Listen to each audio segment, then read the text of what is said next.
guys, how you doing? Just want to talk about the rear flexible subframe brace. This is the original one I took out. I wanted to go and compare it. I'll show you the one I already installed, but the main difference that you notice is that this part is missing. This is gone. This section right here of the subframe brace is gone. You basically just connect this one point right here with the subframe bolt, and then they added a bushing right here, a group in bushing. I think it's group in. It's a hard bushing anyways, but that it resists the flexing of the subframe. It actually is pretty stiff already, especially with bolt holes right here and right here. There's not going to be too much movement. So actually, I think they added the bushing here to actually add some flexibility to allow the subframe, I guess, to move. But let's go ahead and look at it under my car installed, and I'll show you what I'm talking about.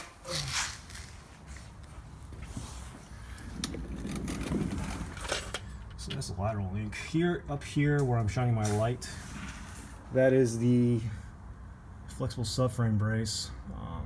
As you can tell, the connection point that I was talking about is shortened. Here's the connection point to the subframe right here. Before, you used to have a connection that connected from this bolt to this bolt right here, which is connected also to I believe this is actually connected to the chassis, the body of the car. They actually deleted that portion, so there's empty space right here where it used to connect. They used to connect it right here. Now there's just a bolt just sitting there. I guess I can use it for emergency if I needed it, but I think it's the same bolt actually as the sway bar link. No, it's not. It's a little bit bigger. But anyways, that part is missing, so actually it takes away some of the rigidity of the chassis. And then right here, if you notice, they added a bushing where it used to be straight. It used to be just a straight piece of metal. Now it turns into a bushing, so it's flexible. If you take this out by itself, this actually doesn't rotate. Doesn't rotate along this bolt. It's actually pretty stiff. They have you have to bend it pretty hard to try and to make it flexible to go up and down like this. It doesn't do that freely. It requires some force to go up and down. So that was something I didn't realize until I actually got the piece in the mail. But other than that, it does the standard bolting. You got your bolt to the body frame right here, and then you have your bushing right here. You got your bushing right here, and then you got the final connection to the subframe right there.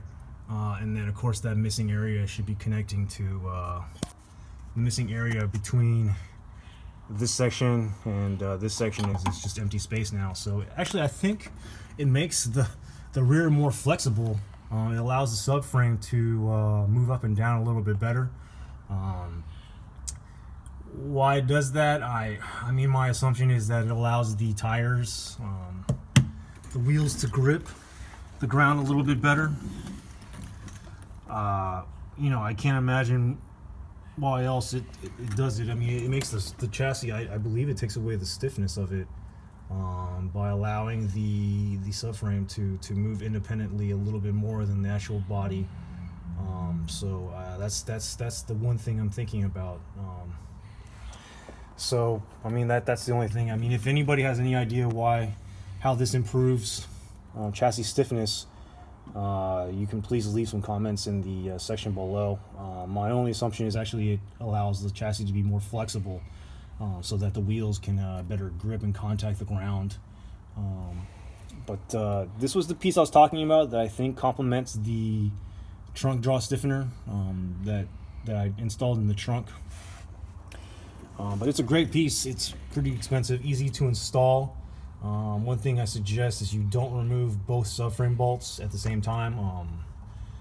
I actually don't recommend you do it at all because if you move them both, it's possible the subframe will shift, and then you're going to have a hard time putting these bolts back in the same place. There is a video of a guy who did install it. I'll go ahead and put that in the notes below. But other than that, it's pretty good. I can't really tell the difference having it on just because I have so much other stuff on the car installed. But I believe what it does is it actually adds more flexibility in the chassis suspension system so that the wheels can better grip the ground. So that's that. But thanks, guys. All right, talk to you later.